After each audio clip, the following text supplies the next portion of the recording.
Assalamualaikum warahmatullahi wabarakatuh. Selamat pagi, siang, sore, ataupun malam, kapan saja teman-teman mengakses video ini. Salam sehat untuk kita sekalian. Ya, baik teman-teman sekalian, pada kesempatan kali ini saya akan menyampaikan materi tentang metode kontrasepsi modern ya di mata kuliah Kesehatan Perempuan dan Perencanaan Keluarga. Baik, tanpa berlama-lama lagi langsung kita masuk ke subpokok bahasan ya teman-teman sekalian. Nah, di sini ada jenis-jenis alat kontrasepsi yang akan saya sampaikan ya. Untuk alat kontrasepsi modern, yang pertama ada kontrasepsi oral atau pil ya, kemudian ada kontrasepsi suntik, kemudian ada alat kontrasepsi bawah kulit atau implan ya, dan yang terakhir ada alat kontrasepsi dalam rahim atau IUD. Baik, kita akan ke cara kerja dulu ya teman-teman. Sebelum kita bahas satu persatu, saya akan menyampaikan bagaimana cara kerja atau mekanisme alat kontrasepsi dalam mencegah kehamilan. Yang pertama adalah menghambat ovulasi ya. Ini khususnya alat kontrasepsi hormonal ya, dimana kerjanya adalah menghambat ovulasi supaya sel telur tidak dilepaskan ke saluran reproduksi perempuan. Ketika tidak ada sel telur, maka sekalipun ada sel sperma yang masuk ke dalam saluran reproduksi perempuan, maka tidak akan terjadi kehamilan. Yang kedua, cara kerjanya adalah dengan mengentalkan lendir serviks. Nih, target organnya di sebelah sini ya. Nah, di sini kan ada lendir serviks ya. Nah, lendir serviksnya itu dibuat menjadi kental, tujuannya adalah supaya sperma ini terhalang untuk masuk ke dalam saluran reproduksi perempuan. Sekalipun masih bisa masuk, tetapi ya perlu usaha lebih ekstra gitu ya untuk menembus lendir serviks yang kental. Nah, selain mengentalkan lendir serviks, menghambat ovulasi juga kontrasepsi hormonal dapat mempengaruhi pergerakan silia atau rambut-rambut halus pada tuba falopi. Ya, pergerakan silia itu biasanya menuju ke arah kafum uteri. Kalau dari sini ke sini ya, kalau dari sini ke sini gerakannya. Tujuannya adalah untuk mempercepat atau membantu pergerakan sel telur menuju ke kafum uteri. Sementara ketika seorang wanita menggunakan kontrasepsi hormonal ya, pergerakan silianya itu bisa jadi melambat atau dia gerakannya tidak beraturan, sehingga dia akan menghambat perjalanan sel telur menuju kafum uteri. Atau juga dia bisa menghambat sel sperma untuk bertemu dengan sel telur. Akibatnya apa? Ya, ketika sel sperma udah di sini gitu ya, sel telurnya masih lambat jalannya karena pergerakan silianya terganggu gitu ya.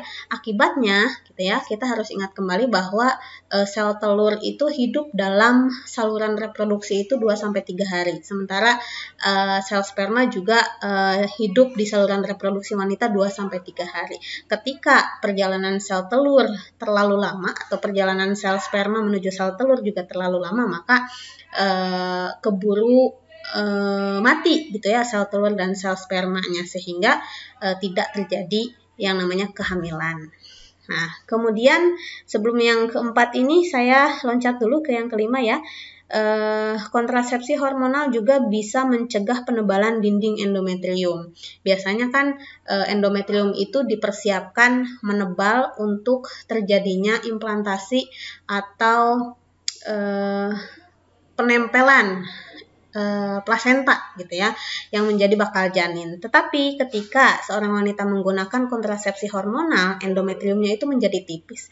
Misal spermanya ini tangguh ya, dia bisa menembus lendir serviks yang kental gitu. Kemudian dia berenangnya cepat gitu ya, sehingga sekalipun pergerakan silianya terganggu, dia tetap bisa menemui sel telurnya gitu, sehingga terjadi pembuahan. Akan tetapi ketika bakal calon janin itu menuju ke kafum uteri, ketika dia mau berimplantasi, dinding endometriumnya licin. Akibatnya apa? Zigotnya itu yang sudah sel telur yang sudah dibuahi akhirnya meluruh ya, ikut dengan lendir serviks, lendir dari kafum uteri keluar dari rahim. Akibatnya juga tidak terjadi kehamilan. Nah, cara kerja yang terakhir adalah secara mekanis, yakni menghalangi pertemuan sel telur dan sel sperma. Ini untuk AKDR ya atau IUD. Kan IUD dipasang di sini ya, seperti huruf T di sini. Nah, itu kerjanya secara mekanis memang betul-betul untuk menghalangi sel sperma bertemu dengan sel telur. Jadi ketika ada sel sperma masuk, ketika ada IUD dia akan belok lagi gitu, nggak bisa melanjutkan perjalanannya menuju ke tuba falopi. Gitu ya teman-teman. Itu adalah cara kerja alat kontrasepsi. Nah, berikutnya kita akan bahas satu persatu ya. Kita mulai dengan kontrasepsi oral. Nah, kontrasepsi oral ini dibedakan menjadi dua jenis ya. Yang pertama ada pil kombinasi ya, isinya estrogen dan progesteron. Sementara yang jenis yang satunya lagi disebut dengan mini pil atau progestin only ya. Artinya pil ini isinya hanya hormon progesteron. Nah, kita akan lihat indikasi dan kontraindikasinya apa saja untuk penggunaan kontrasepsi pil ini. Yang pertama untuk pil kombinasi, teman-teman ya. Nah, pil kombinasi ini diperuntukkan bagi wanita yang ingin mencegah kehamilan atau mengatur jarak kelahiran ya. Kemudian pil kombinasi ini juga dapat meredakan gejala menstruasi yang tidak teratur atau berlebihan. Kenapa? Karena isinya ada hormon estrogen dan progesteron. Jadi hormonnya seimbang gitu, sehingga dapat meredakan gejala menstruasi yang tidak teratur. Dan indikasinya dapat digunakan pada wanita yang dalam kondisi sehat. Yang selanjutnya kontraindikasinya atau tidak boleh digunakan pada pertama wanita yang sedang hamil ya, karena dikhawatirkan nanti terjadi abortus gitu atau menyebabkan masalah dalam kehamilan. Contoh, tadi kan cara kerjanya adalah menipiskan ya, membuat endometrium menjadi lebih tipis. Akibatnya nanti bisa terjadi plasenta akreta seperti itu ya, hal-hal yang tidak diinginkan dalam kehamilan. Gitu. Kemudian tidak juga diperuntukkan bagi wanita menyusui karena dalam pil kombinasi ini ada hormon estrogen yang dapat mengganggu produksi ASI. Jadi produksi ASINya bisa menurun. Gitu. Yang berikutnya memiliki riwayat penyakit kardiovaskular seperti stroke, penyakit jantung gitu ya. Ini juga tidak dianjurkan karena hormon estrogen dan progesteron juga ini dapat mempengaruhi cara kerja dari pembuluh darah. Yang selanjutnya ada perokok, kemudian migrain ya. Nah, migrain juga pil kontrasepsi hormonal, tidak hanya saja pil ya gitu. Hormon ini juga ada efek sampingnya, itu membuat sakit kepala gitu. Jadi ketika ibunya sudah memiliki penyakit migrain gitu, kemudian nanti ditambah misal ada efek samping sakit kepala lagi, dikhawatirkan migrainnya menjadi bertambah berat. Yang selanjutnya memiliki faktor risiko kanker payudara atau saluran reproduksi. Ini juga kaitannya dengan hormon estrogen dan progesteron ya, hormon yang ada dalam alat kontrasepsi. Yang berikutnya hipertensi tidak terkontrol. Misalnya hipertensinya lebih dari 150 mm Hg gitu ya, itu juga tidak dianjurkan untuk menggunakan pil kombinasi. Ibu yang memiliki diabetes mellitus, nah karena yang DM pastikan mengkonsumsi obat-obatan gitu ya, yang dikonsumsi secara teratur gitu. Ini juga dapat mempengaruhi dan dipengaruhi kerja obatnya oleh kontrasepsi oral. Yang selanjutnya usianya lebih dari 35 tahun karena usia lebih dari 35 tahun itu kan sudah bukan usia reproduksi gitu ya, bersiap untuk masa klimakterium atau menopause nantinya begitu, sehingga ketika konsentrasi hormon estrogen dan progesteron masih tinggi dalam darah, ini dikhawatirkan menimbulkan gangguan menstruasi lah, istilahnya seperti itu. Kemudian yang terakhir adalah sedang mengkonsumsi obat-obatan lain ya, karena kontrasepsi oral ini diminum per oral gitu ya, diminum. Kalau berbarengan minumnya dengan obat yang lain ya, tadi dikhawatirkan dapat mempengaruhi atau dipengaruhi kinerjanya oleh obat-obatan yang lain, jadi kurang efektif begitu. Nah, sementara ini indikasi dan kontraindikasi untuk mini pil ya, sama, hanya saja indikasi ini bisa digunakan oleh wanita menyusui. Kenapa? Karena dalam mini pil ini tidak ada hormon estrogennya, sehingga produksi ASI tidak terganggu. Gitu. Sementara untuk untuk kontraindikasinya kurang lebih sama gitu ya, karena sama-sama kontrasepsi hormonal. Nah, berikutnya adalah cara pakai. Bagaimana kita menggunakan kontrasepsi oral atau pil ya, baik pil kombinasi maupun mini pil. Nah, pil KB ini dapat dikonsumsi setiap saat ya, kapan saja bisa, tetapi dianjurkan dimulai pada hari pertama menstruasi. Kenapa? Agar kita yakin bahwa ibunya itu tidak berisiko untuk hamil, gitu ya. Kemudian setelah mengkonsumsi pil beberapa hari pada saat dia menstruasi, gitu, diharapkan hormonnya sudah mulai teratur, gitu ya, dimanipulasi agar mens pada saat mengkonsumsi pil yang tidak ada hormonnya. Jadi memang kalau pakai pil KB ini mensnya diatur sedemikian rupa, seperti itu. Kemudian pil ini harus diminum secara konsisten ya. Misal ibunya ini minum jam 7 pagi, ya diusahakan setiap hari minumnya jam 7 pagi. Kenapa? Karena proteksi dari pil KB ini adalah 24 jam gitu. Jadi kalau diminum secara konsisten ini tujuannya adalah untuk mengatasi atau meminimalisir efek samping yang timbul akibat ketidakseimbangan hormon. Jadi kalau memang diminumnya konsisten di waktu yang sama, harapannya kadar hormon dalam tubuh itu tetap seimbang, gitu ya. Nah, minum pil ini ya dimulai sesuai dengan hari memulai dan kondisi minum pil, head atau tidak head. Contohnya seperti ini. Perhatikan gambar ya. Di gambar ini kan ada yang warna kuning, ada yang tidak berwarna gitu ya. Kemudian ada masing-masing pil ada nama harinya. Contoh, ketika saya mau mulai minum pil dan kondisi saya sedang head, ini kan hari Selasa ya, maka saya akan mulai minum di hari yang ini di warna kuning. Selasa, nanti kelanjutannya Rabu, Kamis, terus mengikuti arah panah sampai nanti habis gitu ya.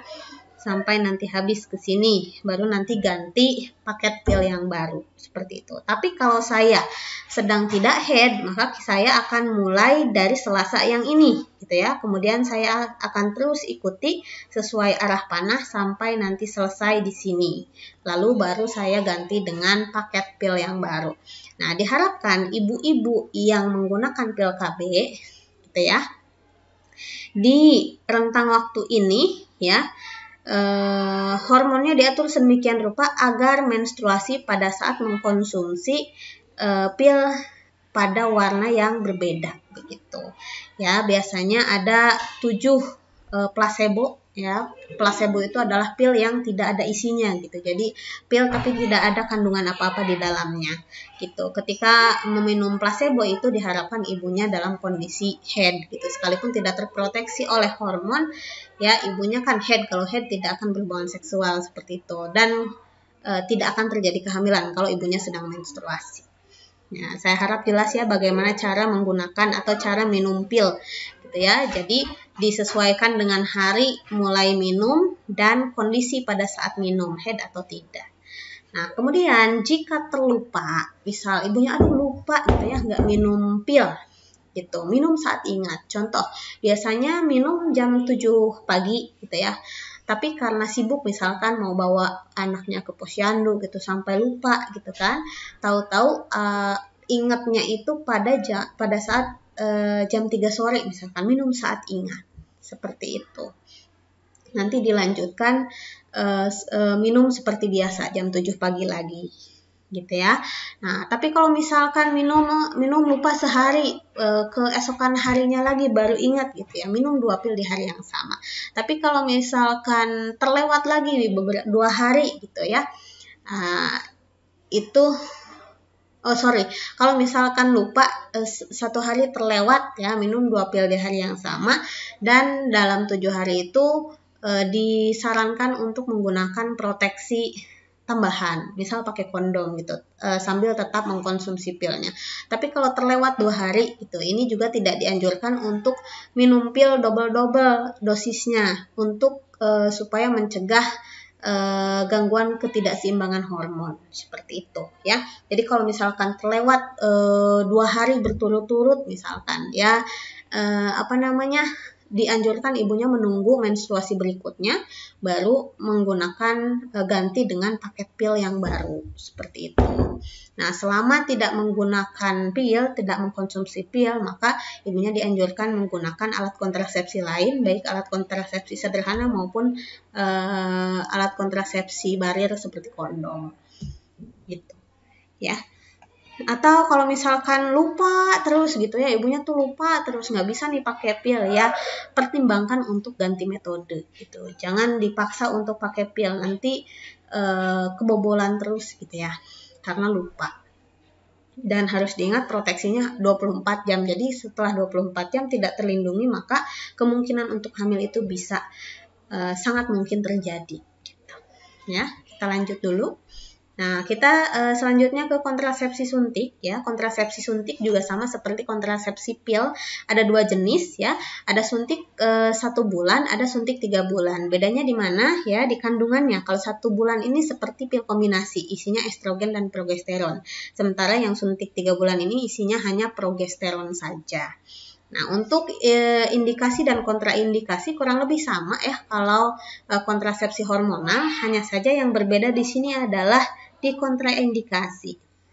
Kalau pada pil itu masih boleh lah hipertensi yang tidak terkontrol aja, yang misal dia udah tinggi banget gitu ya, nggak minum obat gitu ibunya, jadi tidak terkontrol, bisa tinggi sekali gitu, itu tidak dianjurkan untuk menggunakan pil KB. Tapi pada kontrasepsi suntik, ibunya hipertensi gitu, ini tidak dianjurkan untuk menggunakan KB suntik. Kenapa? Karena kalau udah disuntik sama ibunya nggak bisa disedot lagi kalau tiba-tiba tekanan darahnya meningkat seperti itu. Kalau pil kan tiba-tiba tekanan darahnya meningkat, bisa langsung dihentikan pemakaiannya. Tapi kalau pada suntik KB 1 bulan ataupun 3 bulan, ya obatnya udah masuk gitu dan efeknya akan hilang setelah selesai 1 bulan atau 3 bulan seperti itu. Jadi yang memiliki tekanan darah tinggi atau hipertensi ini tidak dianjurkan untuk menggunakan KB suntik, baik yang 1 bulan maupun 3 bulan. Nah, yang 3 bulan bedanya dengan 1 bulan ya bedanya di sini ya. Kalau tadi yang 1 bulan ini dapat meredakan gejala menstruasi, sama seperti pil kombinasi, gejala menstruasi yang tidak teratur maksud saya.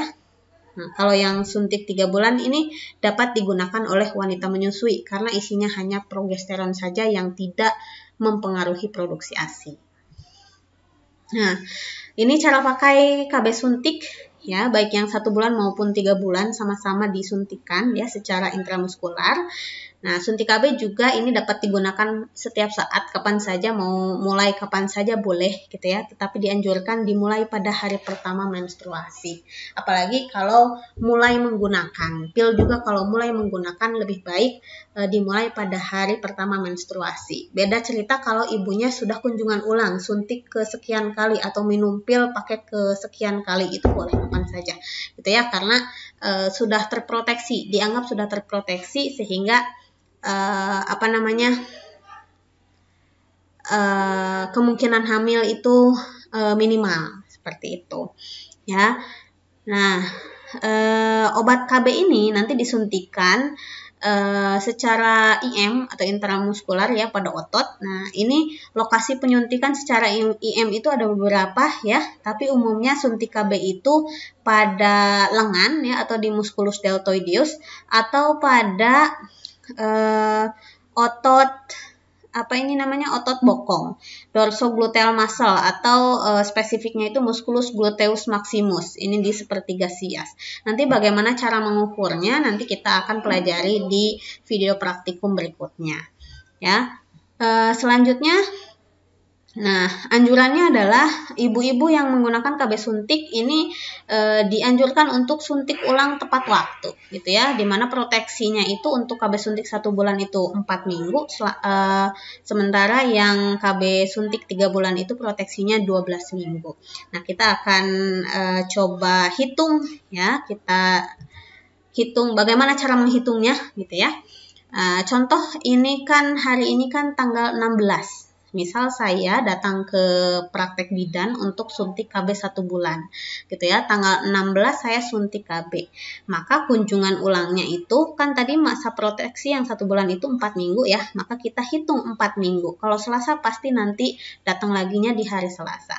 16 gitu ya. 4 minggunya adalah 1, 2, 3, 4. Nah, maka saya harus suntik ulang itu di tanggal 13 Juni 2023. Nah, tidak boleh kita menghitung seperti ini. 16 Mei, maka nanti kembali lagi 16 Juni, padahal proteksinya hanya 4 minggu. Berarti kan sudah kelewat ya. Nah, di hari-hari ini gitu ibunya tidak terproteksi. Gitu ya, dikhawatirkan nanti terjadi kehamilan. Pun tidak terjadi kehamilan ketika ini tidak proteksinya sudah habis gitu ya, hormonnya sudah habis dalam tubuh gitu. Jadi nanti si hormonnya itu penyesuaian lagi karena tidak pas waktunya, seperti itu ya. Jadi kalau kalau tidak tepat waktu gitu ya, dikhawatirkan terjadi gangguan keseimbangan hormon karena ya tadi hormonnya belum habis sudah ditambah, atau hormonnya sudah habis baru dimasukkan ulang nanti beberapa hari setelahnya, seperti itu ya. Nah, kemudian contoh untuk menghitung KB suntik kunjungan ulang KB suntik yang 3 bulan. Misal suntiknya di tanggal 16 ya. Maka kita hitung 12 minggu dari tanggal 16 ya. Kita mulai 1, 2, 3, 4, 5, 6, 7, 8, 9, 10 ya. 11, 12, tanggal 8 Agustus 2023. Jadi kalau suntik yang 3 bulan tanggal 16 Mei, kembalinya bukan tanggal 16 Agustus. Nah, ini apalagi sudah terlalu jauh ya teman-temannya gitu. Tapi kunjungan ulangnya itu di tanggal 8 Agustus 2023. Saya harap jelas ya teman-teman ya. Kalau kurang jelas silahkan diputar lagi videonya ya untuk dipahami. Oke, selanjutnya kita ke AKBK atau alat kontrasepsi bawah kulit. Ini dikenal dengan nama implan. Ya, implan ini sama seperti KB suntik 3 bulan, isinya hanya progesteron saja. Nah, implan ini jenisnya banyak ya teman-teman ya.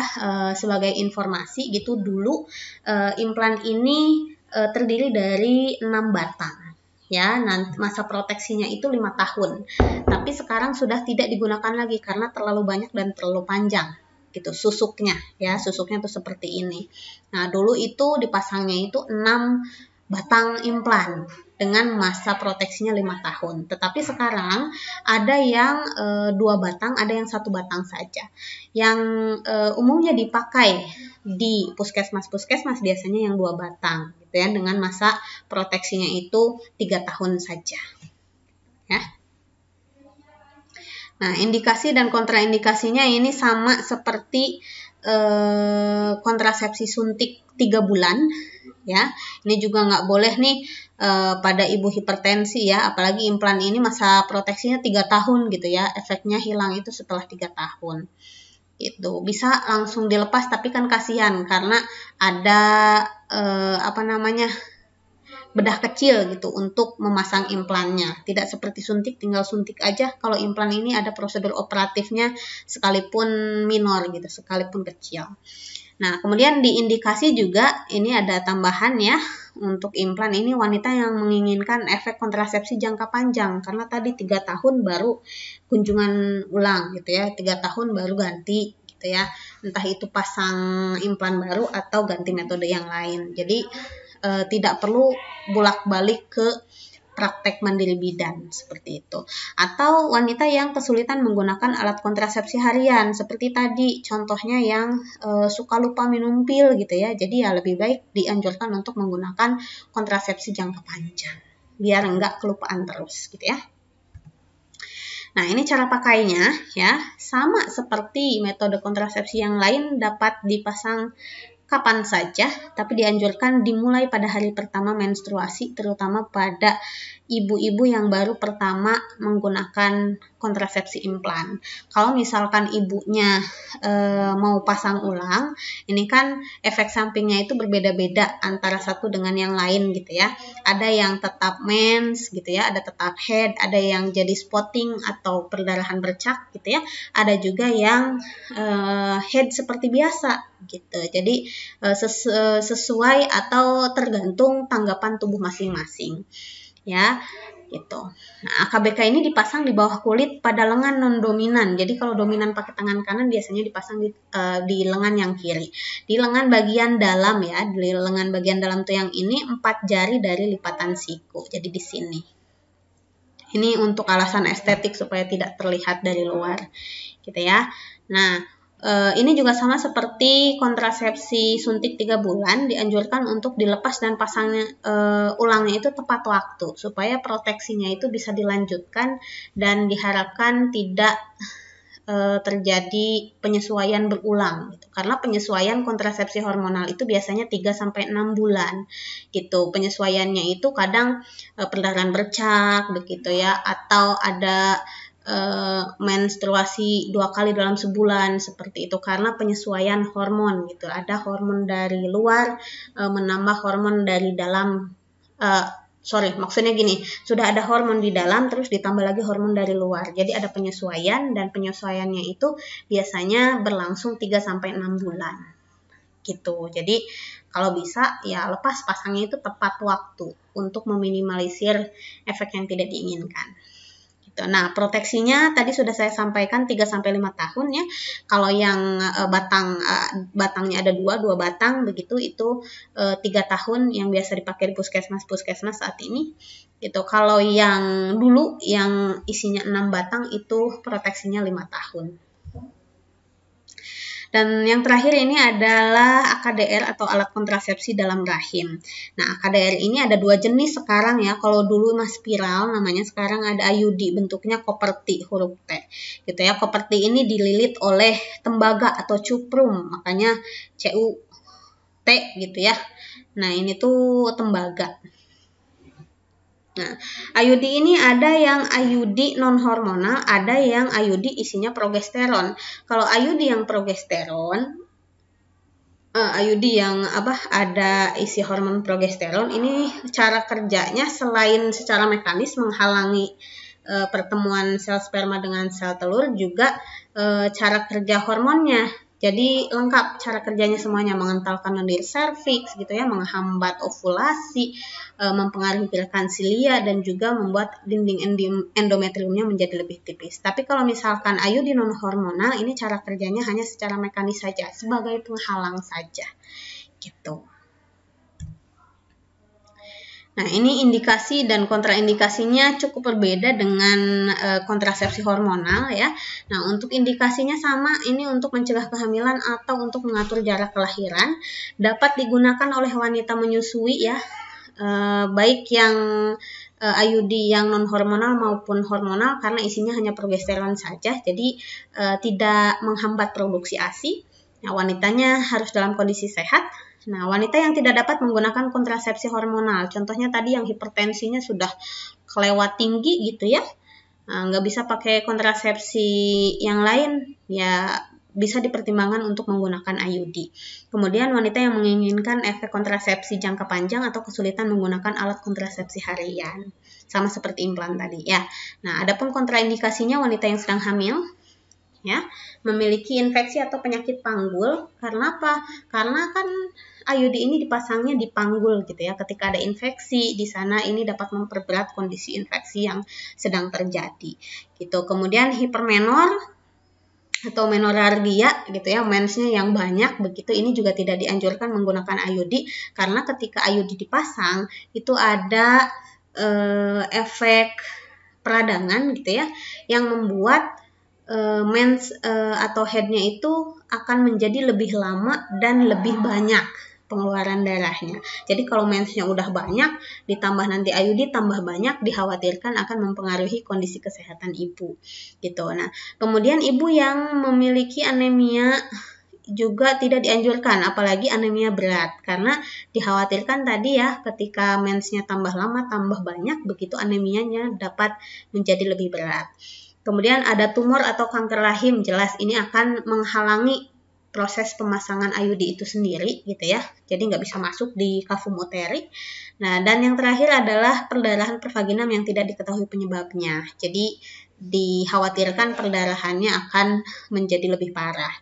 Ya, infeksi penyakit panggul atau infeksi menular seksual juga ini merupakan kontraindikasi dari penggunaan IUD gitu. Jadi kalau ada luka di saluran reproduksi ini juga tidak dianjurkan menggunakan kontrasepsi IUD.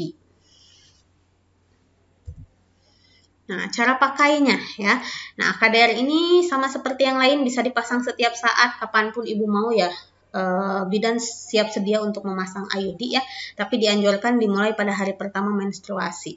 Kalau IUD ini dimulai hari terakhir menstruasi, maksud saya ya, mohon maaf. Hari terakhir menstruasi karena apa? Darahnya sudah mulai sedikit, tapi saluran reproduksi wanitanya itu masih agak sedikit terbuka dan lebih lembek gitu ya, sehingga diharapkan proses pemasangannya itu tidak membuat ibu kesakitan. Itu berbeda ketika ibunya tidak sedang menstruasi, saluran reproduksinya lebih tertutup sehingga intervensi yang dilakukan dikhawatirkan membuat ibu kesakitan, seperti itu. Nah, KDR ini dipasang dalam kavum uteri. Nah, ini kavum uteri ya, dipasang seperti ini ya, dengan syarat panjang uterusnya minimal 7 cm ya, karena IUD yang beredar di lapangan saat ini gitu ya, yang digunakan itu untuk rahim yang ukuran panjangnya itu minimal 7 cm gitu, sehingga dapat masuk. Kalau kurang dari 7 cm nanti IUD-nya bisa keluar begitu ya, ekspulsi gitu, seperti itu. Nah, selanjutnya lepas pasang juga tepat waktu. Kenapa? Karena ini kan benda asing ya, kemudian ada tembaga di dalamnya. Jadi alangkah lebih baik dipasang dilepasnya juga tepat waktu. Proteksinya 3-5 tahun.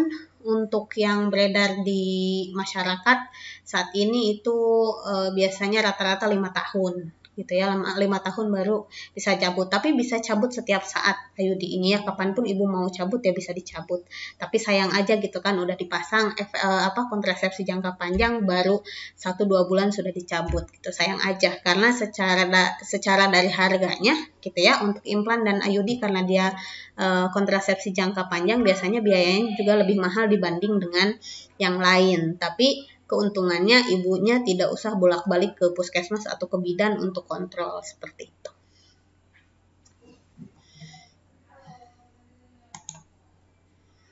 Nah, yang selanjutnya kita akan lanjut ke format pendokumentasian asuhan kebidanan pada keluarga berencana. Nah, ini kita kumpulkan data seperti biasa, identitasnya itu dikaji, dicatat ya, baik ibu maupun suaminya gitu. Selanjutnya untuk data subjektif kita harus tanya juga alasan kunjungan ibunya mau KB ini apakah untuk menghentikan gitu ya, nggak mau hamil lagi atau mau mengatur jarak kelahiran, supaya menjadi pertimbangan ibunya nanti mau menggunakan metode kontrasepsi apa. Kalau yang misalkan mau mengakhiri gitu ya, udah nggak mau hamil lagi karena kondisinya misalkan sakit-sakitan dan kalau hamil itu membahayakan kondisi kesehatan ibu misalkan, bisa dianjurkan nanti pakai metode operatif wanita atau tubektomi, seperti itu bisa jadi ya. Jadi ditanyakan alasan kunjungannya untuk apa. Yang selanjutnya riwayat menstruasi juga perlu kita tanyakan ya. Ini adalah salah satu cara kita mengetahui apakah ibunya sedang hamil atau tidak gitu ya.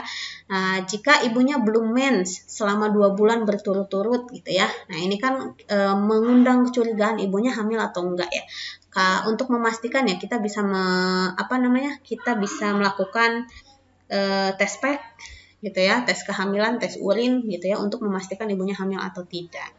Tapi berawal dari data subjektifnya kita tanya menstruasinya sudah mens atau belum gitu ya. Kemudian yang menjadi konsentrasi juga lamanya, banyaknya gitu ya. Ini juga akan menjadi pertimbangan apakah ibunya dapat menggunakan AKDR atau tidak, seperti itu.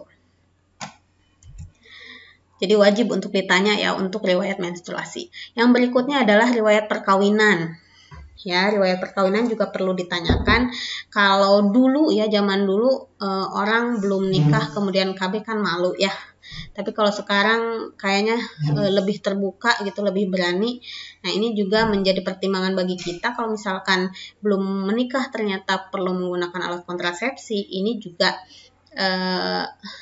perlu dicurigai gitu ya, ibunya ini berisiko untuk sering berganti pasangan gitu, atau berisiko mengalami penyakit menular seksual gitu ya, karena perilaku seksualnya gitu. Ini juga menjadi pertimbangan apakah ibunya dapat menggunakan alat kontrasepsi dalam rahim atau tidak.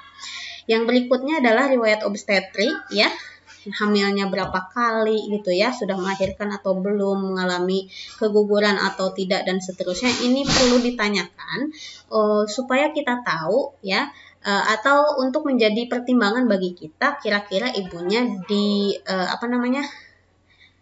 cocok untuk menggunakan alat kontrasepsi apa. Contoh misalkan, ibunya sudah hamil berkali-kali, ternyata keguguran terus, belum pernah melahirkan. Artinya ini anak mahal gitu. Jangan sampai ibunya dikasih kontrasepsi yang pulih kesuburannya itu lama. Contoh, ibunya dikasih suntik 3 bulan, padahal ibunya masih menginginkan hamil lagi gitu. Sudah ibunya keguguran terus gitu ya, ditambah dia pakai KB-nya nggak kesuburannya pulihnya lama gitu kan, kasihan gitu. Atau sebaliknya, ibunya ini baru menikah, misalkan baru menikah tapi mau menunda punya anak. Jelas ini kan belum punya anak ya gitu. Jangan dikasih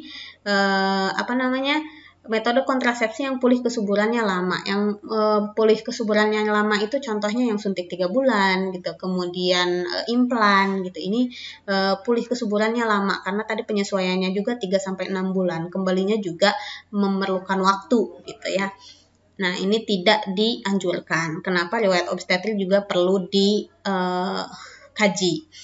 Contoh lainnya adalah ternyata ibunya hamil sudah yang ke-10 kali misalkan ya, sehingga ibunya memerlukan metode kontrasepsi. Jangan diberikan metode kontrasepsi yang tingkat kegagalannya, bukan tingkat kegagalan, tingkat kepatuhan ibunya nanti rendah. Contoh, ibunya dikasih pil tapi ibunya sering-sering lupa. Nanti setelah hamil ke-10 bisa jadi ada hamil ke-11 dan 12 gitu ya. Nah, jadi jangan dikasih metode kontrasepsi yang memungkinkan ibu untuk hamil lagi, seperti itu.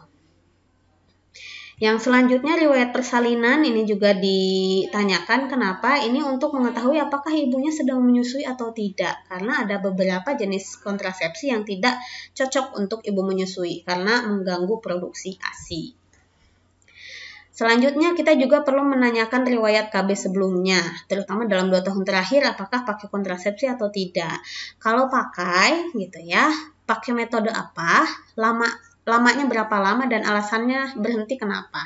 Nah, lama pemakaian kenapa harus dikaji? Karena untuk metode kontrasepsi hormonal ini tidak dianjurkan untuk digunakan lebih dari 5 tahun secara berturut-turut gitu. Karena nanti ada risiko-risiko tertentu ya, peningkatan risiko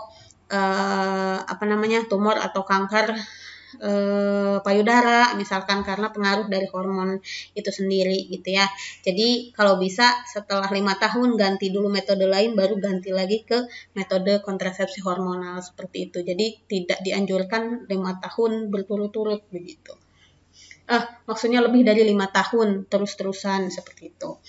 Kemudian alasan berhentinya, misal pakai pil, alasan berhentinya sering lupa ya, maka pada saat mau menggunakan KB lagi gitu, jangan dikasih pil lagi gitu, karena pasti lupa lagi, nanti hamil lagi ibunya gitu ya, gagal lagi, seperti itu.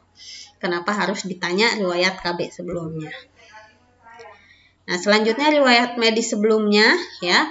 Ini juga berkaitan dengan pengobatan yang sedang dijalani. Misal ibunya TBC, artinya ibunya harus mengkonsumsi obat setiap hari. Nah, obat-obatan yang dikonsumsi setiap hari bila digabung dengan pil, misalkan ya pil KB ini juga dapat saling mempengaruhi efektivitas dari obat yang dikonsumsi. Itu. Kemudian riwayat sosial merokok dan minuman keras ini terkait dengan kontraindikasi penggunaan kontrasepsi ya. Kemudian riwayat ginekologi ini memberikan informasi terkait pertimbangan apakah ibunya bisa menggunakan alat kontrasepsi dalam rahim atau tidak. Gitu. Selanjutnya pemeriksaan fisik ya yang perlu diperiksa ya, keadaan umum seperti biasa, tapi yang digarisbawahi di sini adalah tekanan darah. Ya, karena tadi hipertensi ini menjadi kontraindikasi beberapa metode kontrasepsi. Kemudian berat badan juga ya. Berat badan kenapa harus diperhatikan? Karena terutama metode kontrasepsi hormonal gitu ya, progesteron itu dapat membuat terjadi retensi lemak, jadi lemaknya tertahan dalam tubuh, sehingga ada beberapa ibu yang menggunakan kontrasepsi hormonal ini berat badannya menjadi lebih besar gitu ya. Ada juga yang malah tambah kurus seperti itu ya. Ini kembali lagi sifatnya individual gitu ya. Masing-masing orang penyesuaiannya berbeda. Selanjutnya, nah pemeriksaan khusus obstetri ya pada bagian payudara ini juga perlu diperhatikan.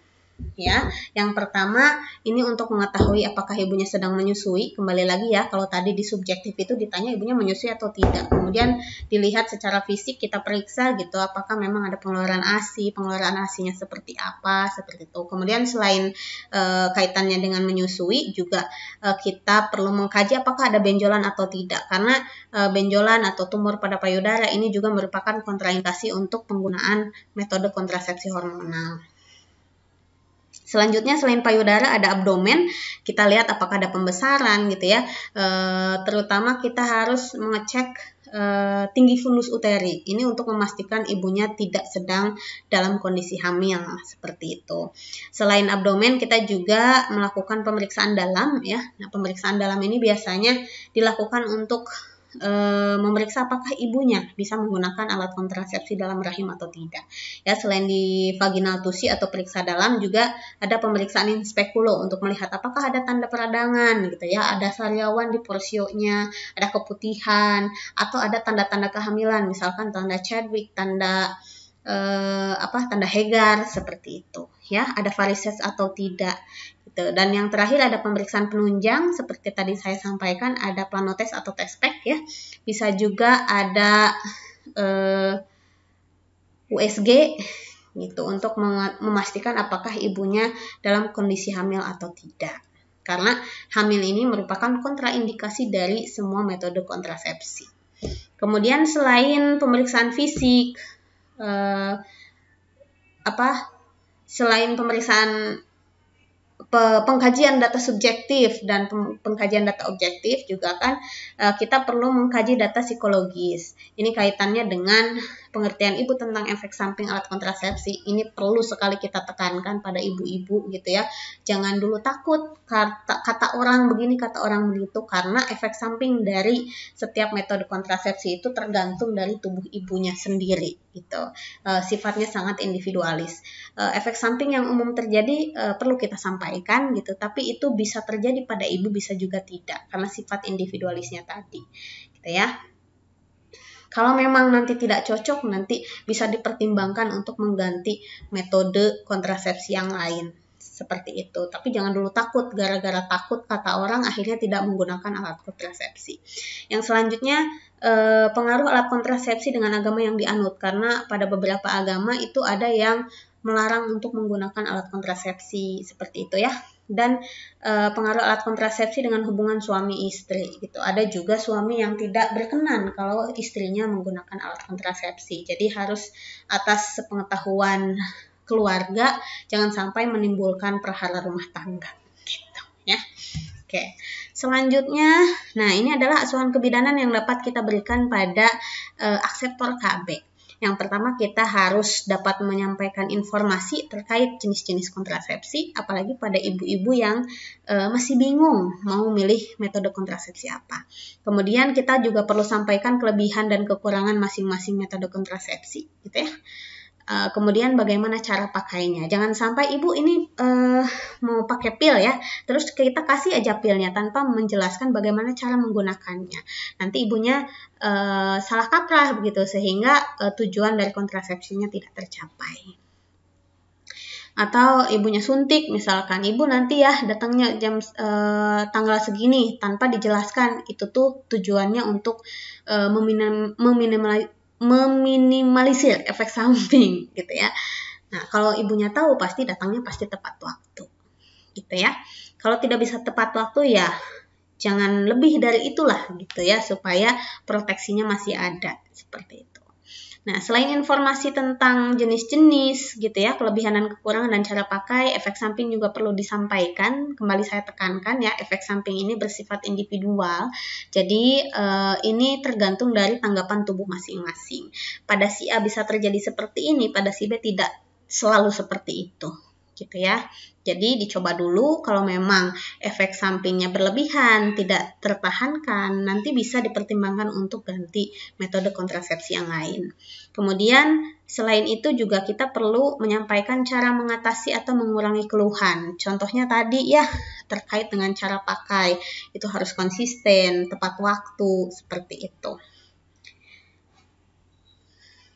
Oke, yang berikutnya ini yang perlu diperiksa pada asuhan KB gitu ya. Yang pertama, pastikan ibunya tidak sedang hamil. Caranya adalah dengan cek TFU, ada PP test dan juga USG. Satu lagi saya tambahkan, di data subjektif itu kita tanyakan head terakhirnya kapan. Ya, apakah ibunya masih mens atau tidak mens sama sekali begitu. Lalu dilanjutkan dengan cek TFU, PP test untuk memastikan ibunya hamil atau tidak. Gitu. Jadi kalau misalkan dicurigai ibunya hamil, jangan dulu menghentikan metode kontrasepsi, tapi pastikan dulu ibunya hamil atau tidak, baru lakukan langkah selanjutnya gitu ya. Contoh, ibunya pakai IUD gitu, mengeluh, Bu, saya ini udah nggak head nih 2 bulan, padahal kan harusnya yang pakai IUD itu tetap mens seperti biasa gitu, tapi kok 2 bulan nggak head gitu ya. Nah, jangan kita terburu-buru untuk ya udah cabut aja gitu biar tidak mengganggu kehamilan misalkan ya. Tapi jangan dulu seperti itu. Kita harus pastikan dulu ibunya hamil atau tidak. Gitu. Kalau misalkan hamil ya tidak juga harus dicabut selama kehamilannya tidak terganggu, karena dengan mencabut IUD pada kondisi ibu sedang hamil justru itu akan meningkatkan risiko terjadinya abortus gitu ya. Gitu. Kemudian kalau misalkan ternyata tidak hamil gitu ya, setelah di PP test ternyata tidak hamil gitu kan, rugi sekali kalau udah langsung dicabut gitu ya. Ternyata tidak hamil, apa yang harus dilakukan? Ya kita kaji apakah ibunya sedang menyusui atau tidak. Kalau ibunya ternyata sedang menyusui, mungkin saja ibunya tidak mens itu karena pengaruh dari hormon menyusui yang menekan hormon estrogen dan progesteron. Oke, nah kemudian kita juga harus periksa ya berkaitan dengan indikasi dan kontraindikasi seperti yang telah tadi saya jelaskan ya di bagian format asuhan kebidanan. Di data subjektif apa saja yang harus kita kaji, di data objektif apa saja yang harus kita periksa, sehingga menjadikan pertimbangan kita apakah ibunya bisa atau tidak bisa menggunakan metode kontrasepsi tertentu. Nah, yang terakhir adalah terkait keterampilan ya. Seorang bidan ini harus mahir melakukan konseling. Nah, konseling ini dapat lancar dilakukan oleh bidan ketika ia memahami jenis-jenis kontrasepsi, kelebihan dan kekurangannya apa, siapa yang boleh, siapa yang tidak boleh menggunakan alat kontrasepsi, efek sampingnya apa, cara mengatasinya seperti apa. Kemudian bidan-bidan juga perlu terampil, perlu mengetahui gitu ya, memahami di mana lokasi penyuntikan, di mana lokasi pemasangan gitu ya, alat kontrasepsi, kemudian bagaimana cara penyuntikannya, bagaimana cara pemasangannya untuk implan dan IUD, dan bagaimana juga cara mencabutnya. Dan ini akan kita bahas di video praktikum yang berikutnya. Nah, sekarang kita ke contoh soal teman-teman sekalian ya. Yang mudah-mudahan penjelasan tadi bisa dipahami gitu. Jika masih kurang paham silakan di rewind gitu ya, diputar ulang bagian videonya yang kurang dipahami, atau masih kurang paham juga silakan datang ke ruangan saya untuk kita diskusi ya. Nah, sekarang kita bahas contoh soal dulu ya teman-teman sekalian, karena nanti soal-soal saya bentuknya seperti ini gitu. Saya tidak akan menanyakan implan itu masa proteksinya berapa lama, kemudian yang boleh dan tidak boleh menggunakan pil KB kombinasi itu siapa aja, tidak. Tapi lebih ke bagaimana teman-teman bisa menganalisis ya, kira-kira ibu ini harus pakai alat kontrasepsi apa dengan kondisinya sebagaimana tertera dalam soal gitu. Atau ketika ibu yang akseptor KB ini mengalami masalah gitu, kita harus ngapain sebagai seorang bidan gitu ya. Nah, kita mulai saja ke contoh soal yang pertama. Seorang perempuan umur 24 tahun datang ke PMB untuk menggunakan alat kontrasepsi. Hasil anamnesis melahirkan 6 minggu yang lalu, anaknya 1, menyusui bayinya secara eksklusif, belum pernah melakukan hubungan seksual. Hasil pemeriksaan keadaan umum baik, tekanan darah 110/80 mm Hg, nadi 90 kali per menit, pernafasan 20 kali per menit, suhu 36,7 derajat Celcius, inspekulo panjang uterus 5 cm. Alat kontrasepsi apakah yang paling sesuai dengan kondisi ibu pada kasus tersebut? Kita akan bahas satu persatu. AKDR, apakah ibunya dapat menggunakan AKDR? Nah, yang pertama kita lihat, ibunya melahirkan 6 minggu yang lalu, berarti ibunya masih dalam masa nifas ya. Kemudian anaknya baru 1. Ibunya sedang menyusui gitu secara eksklusif. Tekanan darah normal nih, nggak masalah ya. Nah, tetapi panjang uterusnya 5 cm. Nah, tadi kalau pakai AKDR minimal panjang uterusnya harus 7 cm. Maka opsi yang A ini tidak bisa kita pilih. Kita lanjut ke opsi yang B, AKBK. Bisa nggak pakai AKBK? AKBK ini tidak mempengaruhi produksi ASI, jadi boleh nih dipakai ya. Ibunya tidak hipertensi, boleh juga nih, gitu ya. Jadi sementara AKBK bisa ya untuk digunakan. Kemudian kita ke MOW. MOW itu adalah metode operatif wanita. Kita lihat kondisi ibu, usianya masih 24 tahun, anaknya masih 1. Sementara MOW ini tujuannya adalah untuk menghentikan kehamilan karena kembali kesuburannya itu sangat kecil gitu ya. Jadi kurang cocok jika ibu ini disarankan untuk menggunakan MOW gitu. Jadi C kayaknya kita tidak pilih. Kemudian yang D, pil kombinasi. Pil kombinasi itu isinya estrogen dan progesteron gitu ya. Nah, kita lihat ini nggak masalah nih tekanan darah ya, normal tekanan darahnya, tetapi ibunya sedang menyusui secara eksklusif. Sementara dalam pil kombinasi itu ada estrogen yang dapat mempengaruhi produksi ASI. Jadi opsi D juga tidak bisa kita pilih, gitu ya. Sama dengan suntik kombinasi atau suntik 1 bulan, karena ia mengandung hormon estrogen, maka ini juga tidak cocok digunakan oleh ibu dalam kasus soal yang pertama ini. Jadi dari pilihan-pilihan yang ada, AKBK lah yang paling tepat dengan kondisi ibu. Tuh, ini jawabannya ya, yang B, AKBK. Mudah-mudahan bisa dipahami ya teman-teman ya. Kita lanjut ke soal contoh soal nomor 2. Seorang perempuan umur 27 tahun, akseptor KB IUD ya, datang ke PMB dengan keluhan sejak 2 bulan yang lalu tidak head. Nah, yang tadi ini ya, hasil anamnesis nyeri perut bagian bawah. Hasil pemeriksaan keadaan umum baik, tekanan darah 120/80 mm Hg, nadi 90 kali per menit, pernafasan 24 kali per menit, suhunya 36,7 derajat Celcius. Palpasi TFU tidak teraba, inspekulo benang IUD masih terlihat. Tindakan awal apakah yang paling tepat dilakukan pada kasus tersebut? A. Mencabut IUD, jangan dulu ya. B. Memberikan konseling. Nah, ini tidak menyelesaikan masalah karena kita tidak tahu ibunya ini tidak headnya kenapa. Melakukan tes kehamilan penting karena kita harus memastikan ibunya hamil atau tidak. Gitu. Kemudian memberikan terapi hormon ini juga kurang tepat karena kita tidak tahu tidak headnya itu karena hamil atau memang karena pengaruh yang lain.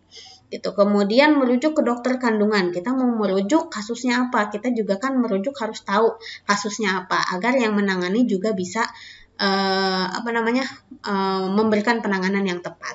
Sekalipun di sana pasti diperiksa ulang ya, tapi kita kan nggak mungkin merujuk asal-asal. Jadi kita juga harus tahu kenapa dirujuknya, gitu ya.